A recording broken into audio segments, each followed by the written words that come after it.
Sorry, Anderson.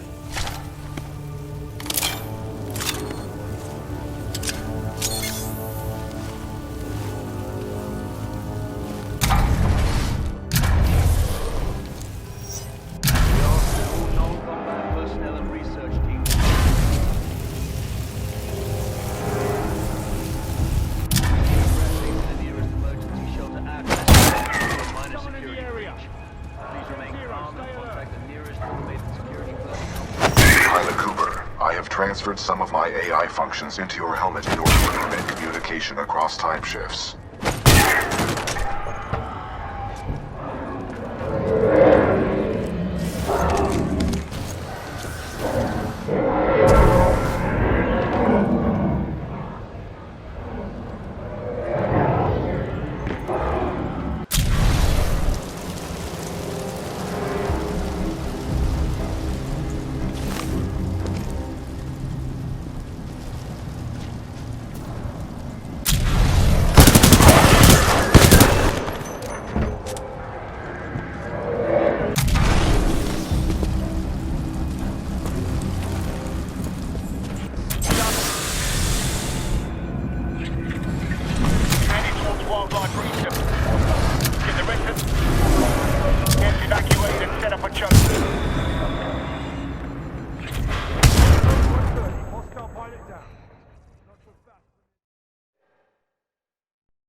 Pilot, a fragment of Anderson's damaged log may be relevant here.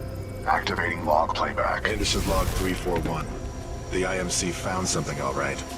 It can fold space and time. They sure as hell didn't build it, but they're restoring it. Whatever they're planning, it's potentially catastrophic.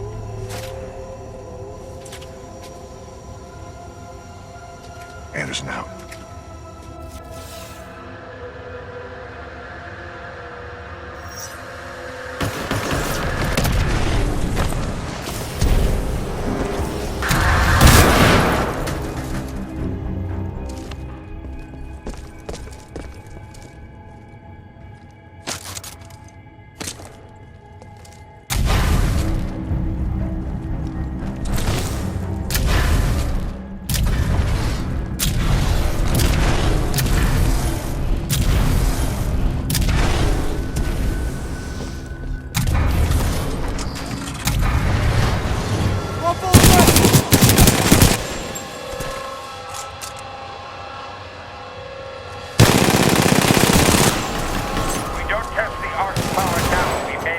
Another chance.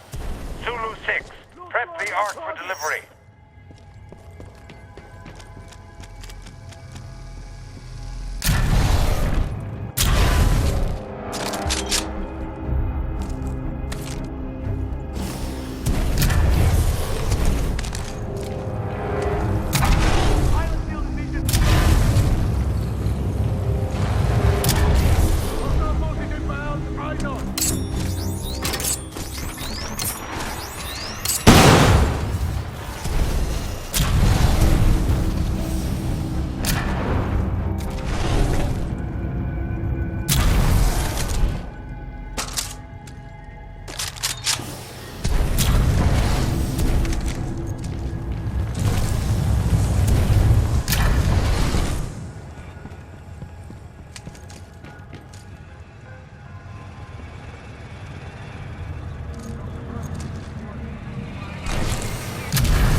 Anderson's log 342. The fold weapons power source is called the Ark.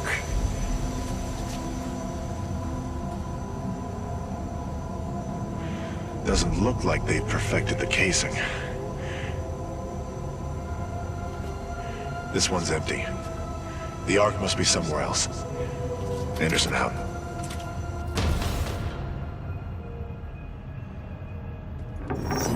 Ark prepped for delivery and en route to the test chamber.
Dr. Ehrenberg, log 11.4.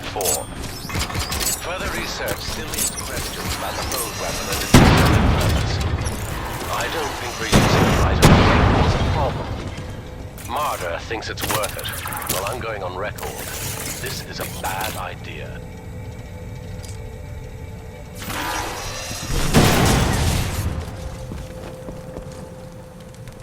Spin up the outer rings.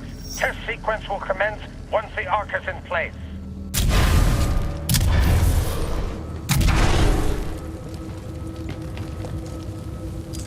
Dr. Jefferson Boyle, Log 1.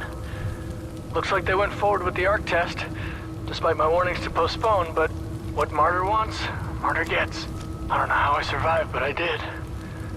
For now. I've tried all the exits, but I'm trapped. Damn place is locked down good. All I have is hope. That's what I get for picking a lab underground. What can I say? I like archaeology.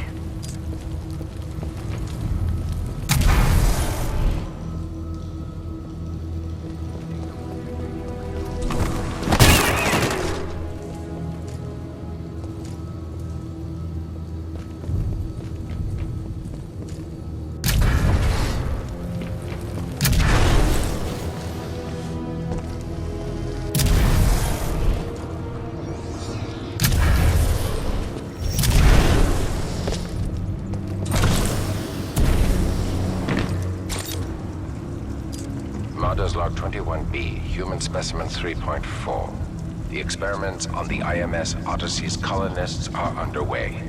Soon we will discover the long-lasting effects the Ark has on organic matter and brain function.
This was the Ark's final destination. Anderson's plan indicated a recon mission within close proximity to the center of the active rings. You sure I'll be safe over there? No, but a true militia pilot takes risks for the welfare of others, as did Major Anderson and Captain Lastimosa before you.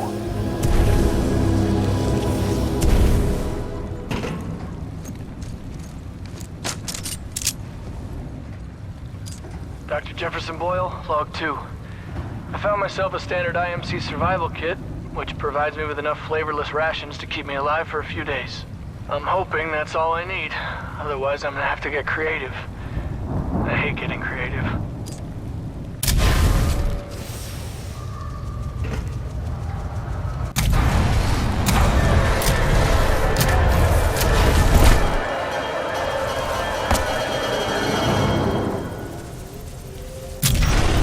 targeting this planet's moon as a test. This damn thing was just a test. One of our own planets is next. They're going to hit Harmony, and they moved up the timeline. I have to get this intel to Sarah. Right there, pilot. I've located you.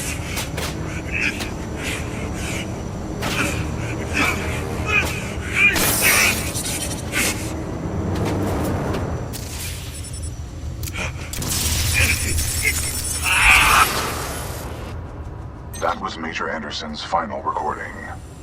Cooper, based on your recon of this facility, I may have a plan. Meet me outside.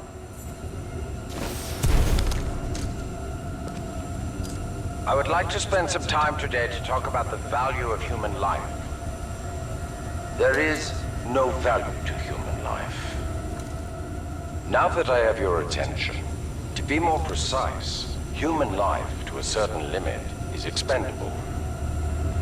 We are self-perpetuating yet self-destructive, adaptable yet flawed, and always resource-intensive.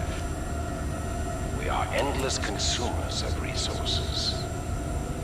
But most relevant to our research here is one undeniable fact, that human life is abundant. Overpopulation of any colonized world is a given. Through the lens of cold objectivity, it is irresponsible to say that all individuals on such worlds are actually indispensable. Millions of humans die across the colonized world every day by any number of causes. Human life is expendable. Now our problem is twofold. On the one hand, we are faced with a hostile frontier populace opposed to our commercial pursuits for the greater good. And on the other hand, there is a never-ending cry for natural resources, demanded of us by the greater populations of the core systems. We must have order on the frontier if we are to achieve true progress, but the militia, in its provincial myopic lack of vision, refuses to accept this. Thus, we are at war. Now the bitter truth. Reinforcements from the core systems will not arrive for several more years. The militia gains strength day by day, taking back one planet after another. Our choices are limited. Drastic action must be taken. Again, I remind you all of one simple truth, that human life is abundant. And, as distasteful as it may sound, human life is, in truth, expendable. And so that brings us to this planet Typhon, where we have discovered a gift, a machine that will do more than change the tide. Call it fate, call it evolution, call it what you will. The truth is, we have discovered our resolution, and in it lies a weapon with a powerful ability to fold space and time. We don't know who built it, but we do know that it is quite old. And most importantly, we have learned enough to bring it to life. As we use this fold weapon, we will manipulate space-time desire, sundering entire planets. Our restoration efforts in the mountains are nearly complete, but one task remains. We must complete a small-scale test here first, to tune the power source, or the arc, as our colleagues tend to call it. Once we have accomplished this, we will transfer the power source, the arc, to the full-scale site, and destroy one populated militia planet and then another, until they capitulate. We will open an Einstein-Rosen bridge sending through thousands of concentrated gravitational waves. This will rip apart and sunder every molecule, every atom, and every living thing we target, resulting in total loss of life. But lest we lose sight of the bigger picture, remember those losses are ultimately replaceable by the inexorable march of human reproduction. By decisively neutralizing the militia forces, We will in fact safeguard the existence of the human race, extending its reach and power towards a prosperous and bright future.